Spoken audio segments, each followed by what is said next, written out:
আসসালামু আলাইকুম প্রিয় ভিউয়ার্স।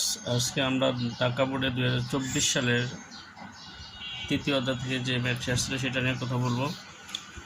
তো আমরা আগে উদ্দীপকটা দেখে নেই। ইমন বার্ষিক পরীক্ষায় ফলাফল বিশ্লেষণ করতে গিয়ে দেখলো বাংলা, ইংরেজি, আইসিটি বিষয় সে যথাক্রমে 5C 1 2 3 7 7 নম্বর পেয়েছেন। এখন ছিল উদ্দীপকটা। আমরা এখন দেখব যে প্রশ্ন কী ছিল। ক নম্বরে ইউনিভার্সাল গেট কি এবং 17 খ নম্বরে ছিল 17-এর পরে সংখ্যাটি 20 ব্যাখ্যা করো। উদ্দীপকে ইমনের ইংরেজি নম্বর হেক্সাডেসিমালে রূপান্তর করো। গ নম্বরে ছিল উদ্দীপকে ইমনের 3টি বিষয়ে মোট প্রাপ্ত নম্বর বাইনারিতে কত হবে নির্ণয় করো। এই ছিল প্রশ্ন। আমরা এখন উত্তরে যাব যে ইউনিভার্সাল গেটটা কি। ক নম্বরে ছিল ইউনিভার্সাল গেট কি, যে সকল গেটের সাহায্যে মৌলিক গেট সহ অন্যান্য সকল